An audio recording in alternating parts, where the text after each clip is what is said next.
আজকে এই ট্রেনিংটা নিয়ে মাছ চাষ করার ইচ্ছা আছে পরবর্তীতে? हाँ और इच्छा है काले नहीं रहे इतना सुजुक इतना सुविधा पावा थे नेखन तोहरे मन ठेना तो और इच्छा तो जेके उठाते हमार ठेना जे हमें और करीला।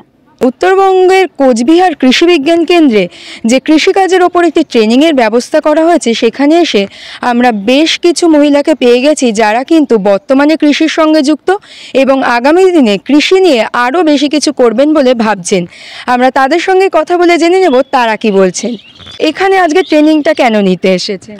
এটা মাছ চাষের ব্যাপারে আমরা ট্রেনিংটা নিলাম, খুবই ভালো লাগলো। স্যাররা এসেছেন, ভালো করে বুঝাই দিলেন। তো মাছ চাষের সাথে সাথে আমাদের মানে আরও কিছু যে চাষ হয় ওগুলোর ব্যাপারেও বললেন, তো খুব ভালো লাগলো। মাছ চাষের সঙ্গে সঙ্গে আমাদের হাঁস মুরগি শুয়োর আবার গরু এগুলোও চাষের ব্যাপারে আমাদের বললেন। তো কিভাবে চাষটা করতে হয় সে ব্যাপারে আমরা তো জানতাম না আগে ভালো মতন, তো এখন ভালো করে শিখছি বুঝছি, তো সেটাই আর।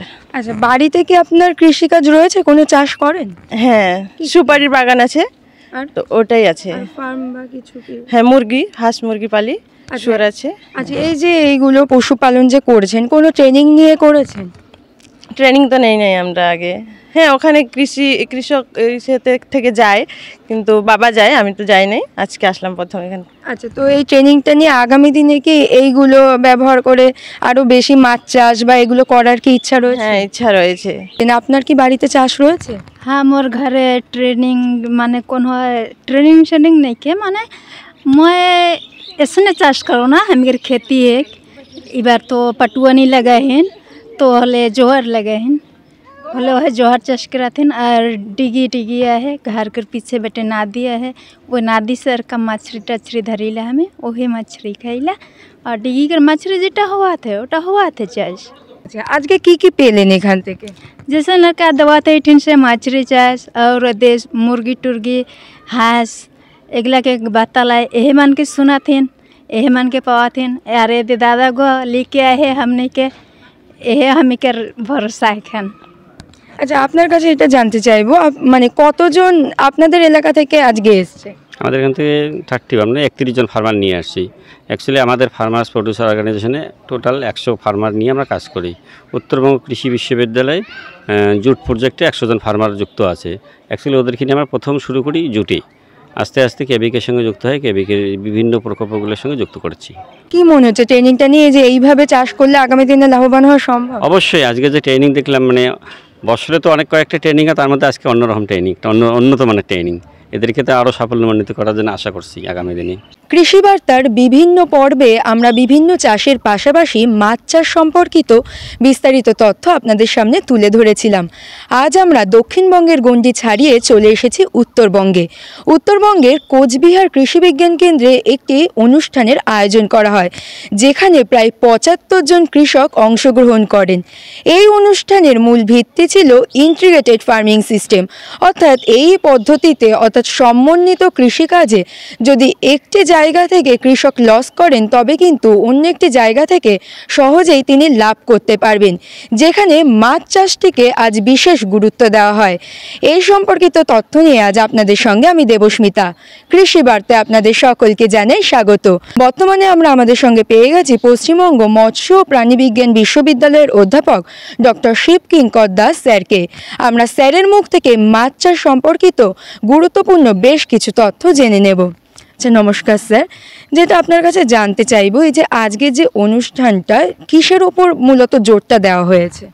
আজকে যেটা হচ্ছে সেটা হচ্ছে কি আমাদের ট্রাইবাল সাব প্ল্যান যেটা গভর্নমেন্ট অফ ইন্ডিয়ার আছে, ওই টিএসপি বলি আমরা। তো টিএসপি প্ল্যানের আন্ডারে এই এলাকার আর কি, যেখানে আমাদের ট্রাইবাল পপুলেশন অনেক বেশি আছে, তো সেই রকম কিছু মার্জিনাল ফার্মারকে আমরা সিলেক্ট করে নিয়ে তাদেরকে একটু অ্যাওয়ারনেস দিচ্ছি সমন্বিত চাষ ব্যবস্থা, মানে কি মাছ বা আপনার এগ্রিকালচার, হর্টিকালচার, প্রাণী পালন, এই সব একসঙ্গে করে নিয়ে যে চাষ ব্যবস্থা, সেইটাকে তার সম্বন্ধে একটু টেকনিক্যাল আলোচনা করা এবং কিছু ইনপুট ডিস্ট্রিবিউশন করা। মানে চাষি তো শুধু নলেজ নিয়ে গেলে হবে না, সেই ব্যবহারিক যে জিনিসগুলো, উপকরণ যেগুলো লাগে, যে স্টার্ট আপ আমরা অনেক সময় বলি, বা যারা অলরেডি করছেন তারা আরেকটু ভালো করতে পারেন, সেই জন্য আমরা কিছু ইনপুট ডিস্ট্রিবিউশন করব, যাতে করে তারা একটু স্বাবলম্বী হতে পারেন। এইটাই হচ্ছে গিয়ে আজকের অনুষ্ঠানের মূল বিষয়। আচ্ছা স্যার, এই যে অনুষ্ঠানের সমন্বিত কৃষিকাজটাকে যে জোর দেওয়া হয়েছে, এই পদ্ধতিতে কৃষকদের মধ্যে আগ্রহ কতটা দেখতে পান বা কৃষকদের সফলতার হারেতে কতটা বেশি? অসাধারণ, কারণ আমরা এসেছি কলকাতা থেকে, আমাদের মনে একটা সংশয় ছিল যে 75 জন ফার্মার আমরা ট্রাইবাল ফার্মার হতে হবে এবং মার্জিনাল ফার্মার হতে হবে। তো এখানে সম্ভব কিনা সবাই 75 জন আসবে কিনা, কিন্তু আমরা সত্যি সত্যি ওভারওয়েলমড যেটাকে বলা হয়, যে 75 জনই এসছেন এখানে এবং খুব সকাল থেকে খুব উৎসাহ উদ্দীপনার সঙ্গে তারা কিন্তু অনুষ্ঠানে পার্টিসিপেট করছেন। কোনো ডিস্টারবেন্স নেই এবং খুব সুন্দরভাবে অনুষ্ঠান আমাদের চলছে এখানে, তারা খুবই আগ্রহী। এই পদ্ধতিটায় মূলত সফলতার হার কতটা থাকে? সফলতাটা নির্ভর করবে প্র্যাকটিশনার যে তার উপরে। আমরা তো দিয়ে যাই, আমরা জানি যে 75 জনই হয়তো সফল হবেন না, এটা আমরা জানি, কিন্তু তার মধ্যে যদি 20%ও যদি সফল হয় সেটাই হবে গিয়ে অনুষ্ঠানের সফলতা। আমরা জানি যে এটা হবে, কিছু ইনপুট হয়তো প্রপার ইউটিলাইজ হবে, কিছু হবে না, কিন্তু তা সত্ত্বেও ওই 10 জন যদি বা 20 জন যদি সফল হয়, তাকে দেখে কিন্তু আরও 100 জন সফলতা পাবে পরবর্তীতে। সুতরাং সার্বিকভাবে সফল হবে এই ব্যাপারে কোনো মানে অনিশ্চয়তা নেই, নিশ্চিতভাবে সফল হবেন।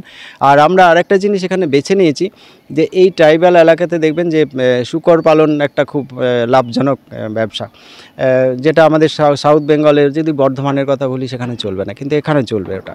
যার জন্য যে রিসোর্স বেসড যে টেকনোলজি, যেখানে যে টেকনোলজিটা অ্যাপ্লিকেবল, কী ধরনের রিসোর্স আছে আমরা জানি তো, 2 ধরনের রিসোর্স, একটা ট্যাঞ্জিবল রিসোর্স যেটা দেখা যাচ্ছে, যেগুলো আজকে আমরা দেব, কিন্তু ইনট্যাঞ্জিবল রিসোর্স যেটা তার ব্রেন পাওয়ার বা ইন্টেলিজেন্সি, তার এক্সপিরিয়েন্স বা সোশ্যাল অবস্থা। এখানে এই মার্কেটটা ভালো, শুয়োরের মাংসের মার্কেটটা ভালো, যেমন নর্থ বেঙ্গলে ধরুন ট্রাইবাল এলাকায়, তো সেই রকম জিনিসটার দিকে ফোকাস করেই আমরা নিয়েছি। যদিও আমরা শুয়োরের বাচ্চা আজকে দিতে পারছি না, কেন একটু ফাইন্যান্সিয়াল অসুবিধা আছে, কনস্ট্যান্ট আছে, কিন্তু নলেজটা আমরা দিচ্ছি। পরবর্তীতে আরও সুযোগ হলে আমরা এখানে শূকরের ভালো জাতের বাচ্চা দেওয়ার চেষ্টা করব। কিন্তু আমরা যেগুলো দিচ্ছি, যেমন ধানের বীজ দিচ্ছি বা সুপারি, যেমন প্ল্যান্টেশন ক্রপ, নর্থ বেঙ্গলে খুব সম্ভাবনাময় জায়গা, ভালো জাতের সুপারি সেটা দিচ্ছি। আর এই সুপারি গাছকে কেন্দ্র করেই কিন্তু আরও 2-3টে ফসল করে নিতে পারেন চাষি ভাইরা বা যারা মা বোনেরা এসছেন, যেমন ধরুন গোলমরিচ একটা সুপারি গাছের গা বেয়ে তুলে দিতে পারে, বা চুঁই ঝাল এখন খুব মানে প্রসার ঘটছে আপনি জানেন, তো সেই চুঁই ঝাল এটাকে করতে পারেন, এইগুলো আমরা দিচ্ছি। আর তার সঙ্গে মাছ চাষের জন্য যেটা আমরা দিচ্ছি, যে মাছের দেখবেন একটা বেসিক জিনিস, সেটা হচ্ছে মাছ ধরার জাল। একটা 12 হাতের জাল দিচ্ছি, খুব স্ট্যান্ডার্ড সাইজের জাল দিচ্ছি। মাছের হাঁড়ি, মাছ ধরে রাখবে কোথায়, তার জন্য হাঁড়ি লাগে, হাঁড়ি দিচ্ছি। মাছটা জলে দেওয়ার পরে মাছকে খাবার দিতে হয়, 1 বস্তা খাবার দিচ্ছি।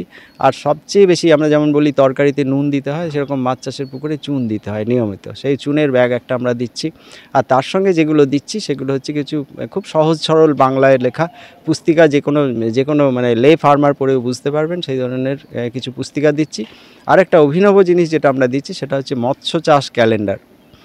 এইটা কিন্তু আমার মনে হয় না আর কেউ করেছে কোথাও আর কি, আমরা নিজেরা দিচ্ছি বলে বলছি না, যে প্রতি মাসে মাছ চাষের পুকুরে চাষির করণীয় কী, সেইগুলোকে দিয়ে আমরা একটা ক্যালেন্ডার বানিয়েছি, ছবি টবি দিয়ে, যাতে অ্যাট্রাকটিভ হয়। এটা চাষি বন্ধু মানে বছর শেষ হয়ে গেলে ক্যালেন্ডার ফেলে দেওয়ার মতো ব্যাপার না, ক্যালেন্ডারটা ঘরে রাখতে পারবেন। এটাও একটা মানে বইয়ের মতো তিনি ওটাকে ট্রিট করতে পারবেন, এইটাও আমরা দিচ্ছি ওদেরকে। স্যার, আরেকটা যেটা জিজ্ঞাসা করব, এই যে আজকের যে টপিকটা ছিল সমন্বিত কৃষিকাজ, এই পদ্ধতিতে করতে গেলে মাছ চাষের দিকে বিশেষত কোন বিষয়টা গুরুত্ব দিতে হবে বা কোনটা মাথায় রেখে চাষটা করতে হবে? হ্যাঁ, একদম। যেহেতু এটা হচ্ছে গিয়ে জৈব পদার্থ দিয়ে চাষ হয়, মানে যে বর্জ্য পদার্থ যেগুলো আসে সে প্রাণী পালন থেকে আসুক, যেমন ধরুন হাঁস থেকে আসতে পারে, মুরগি থেকে আসতে পারে, বা গরু ছাগল থেকে আসতে পারে, শুয়োর থেকে আসতে পারে, তাদের যে বর্জ্য পদার্থ, সেই বর্জ্য পদার্থটাকে পুকুরের জলে নিয়ে গিয়ে রিসাইকেল করা, এটা হচ্ছে গিয়ে মেন থিম আর কি। সেই রিসাইকেল করার সময় কি হচ্ছে, যে বর্জ্য যদি বাইরে পড়ে থাকে দূষণ ঘটায়, সেই দূষণটাও নিয়ন্ত্রণে থাকবে। আর পুকুরের জলে আমরা সার দিয়ে যে খাদ্যকণা তৈরি করি, সার আর বাইরে থেকে দিতে হবে না, এরাই সারের কাজ করে পুকুরে ভ্যালুয়েবল যে সমস্ত প্রাণীকণা, উদ্ভিদকণা এগুলোকে তৈরি করবে, সেটা মাছের খাবার হিসেবে ব্যবহার হবে। এইটাই হচ্ছে গিয়ে আজকের বিষয় ছিল। তো সেই ধরনের পুকুরে আমরা বলবো যে মাছের যে স্টকিং আমরা করি না, বিভিন্ন লেয়ারে বিভিন্ন মাছ দিই, ওপরে কাতলা দিচ্ছি, মাঝখানে রুই দিচ্ছি, নিচে মৃগেল দিচ্ছি, তার সঙ্গে বিদেশি আরও 3টে মাছ দিই, যেমন গ্রাস carp, silver carp, common carp বা আমেরিকান রুই, এগুলো দিই।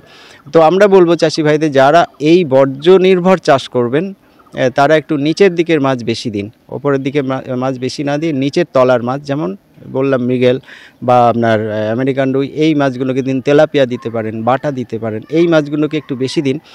কেননা নিচের দিকেই কিন্তু খাদ্য কণা বা খাদ্যের যে নিউট্রিশন আর কি, পুষ্টি, সেই পুষ্টিটা বেশি থাকে।